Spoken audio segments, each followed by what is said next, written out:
સમાચારમાં આગળ વાત કરીએ ભાવનગર જિલ્લાની તો ભાવનગર જિલ્લા સીડ્સ એન્ડ પેસ્ટિસાઇડ એસોસિએશને કૃષિમંત્રી જીતુ વાઘાણીનું અભિવાદન કર્યું હતું। કૃષિમંત્રી જીતુ વાઘાણીએ સપ્રમાણસર ખાતર, પેસ્ટિસાઇડ અને બિયારણનો ઉપયોગ થાય તેવી ખેડૂતોને ભલામણ કરીને બાજુવાળાના ખેતરમાં ફાલ સારો હોય તો આપણા ખેતરમાં પણ વધુ પેસ્ટિસાઇડ નાખવું તેમ ના કરવું તેવી ખાસ જીતુ વાઘાણીએ જણાવ્યું હતું। તેમણે વધુમાં માહિતી આપતા જણાવ્યું હતું કે દરેક જમીનની તાસીર અલગ અલગ હોય છે। સપ્રમાણસર ઉપયોગ કરવાથી ખેડૂતોનું ઉત્પાદન પણ વધે છે। ખેડૂતની જમીન બચે, ક્વોલિટી ઉત્પાદન થાય તે માટે ચર્ચાઓ અને સંકલ્પો કરવામાં આવ્યા હતા। સપ્રમાણસરના ઉપયોગથી શરીરની તંદુરસ્તી સારી રહે, છોડ પણ સજીવન છે, આ વૈજ્ઞાનિક અને કુદરતી સિદ્ધાંત પણ લાગુ પડે છે તેમ જીતુ વાઘાણી દ્વારા જણાવવામાં આવ્યું હતું।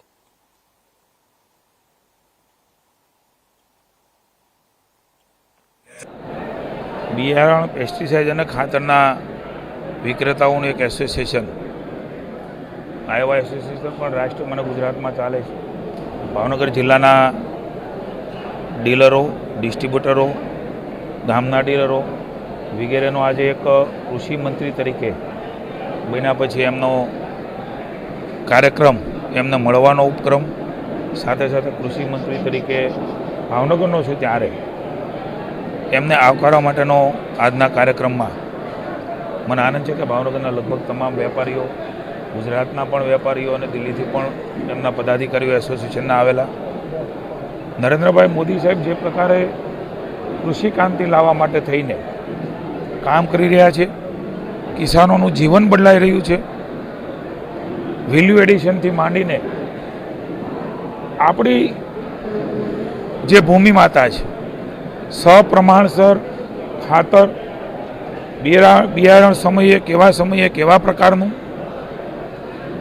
તેમજ પેસ્ટિસાઇડ કેટલા પ્રમાણસરમાં વાપરવું એ ગાઈડલાઈનો તો છે, પણ મને આનંદ છે કે વિક્રેતાઓએ પણ સંકલ્પ કર્યો છે, કારણ કે એમના થકી સૌનો વ્યવસાય અને રોજગારી છે। ત્યારે ખેડૂતની ખુશાલી વધે, ખેડૂતને ઉત્પાદન વધે, ખેડૂત ક્વોલિટી ઉત્પાદન કરે, એમની જમીન બચે, એમના માટે થઈને સપ્રમાણસરના ઉપયોગ પણ થાય, એના માટેની પણ ચર્ચાઓ અને સંકલ્પો અમે અહીંથી તમામ લોકોએ કર્યા છે।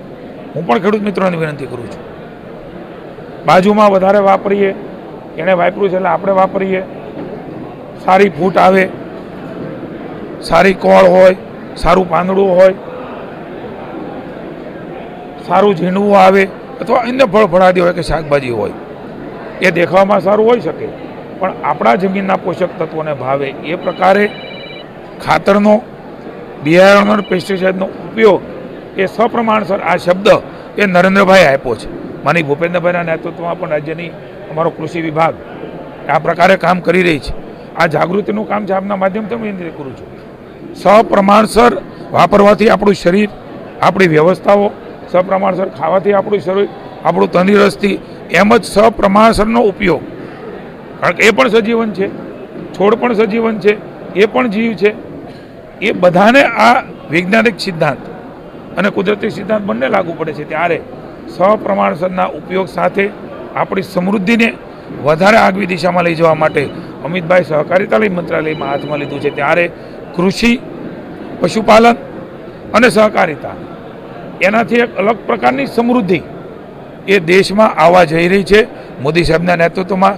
ત્યારે મને આનંદ છે, સ્વદેશીનો પણ ઉપયોગ, આત્મનિર્ભર ભારત, એના માટે અમારા જે ડીલરો છે એ બ્રાન્ડ એમ્બેસેડર બને છે, અને મને આનંદ છે કે કેટલાક 5-10% લેભાગુ લોકો આ પ્રકારની પ્રવૃત્તિમાંથી ખેડૂતોને નુકસાન થતું હોય, એમાં પણ અમારા લોકોએ નક્કી કર્યું છે એવા તત્વોની સામે પણ સરકારને ધ્યાન દોરીને તમામ લોકો એ કમાણી પણ કરે અને સાથે સાથે ખેડૂતોની પણ ઉન્નતિ થાય, એના માટેના સંકલ્પ આજે લીધા છે। અને મને આનંદ છે કે મને જે પ્રકારે આવકાર્યો છે, જે ભાવથી આવકાર્યો છે, ત્યારે મને કામ કરવાનું વધારે બળ અને શક્તિ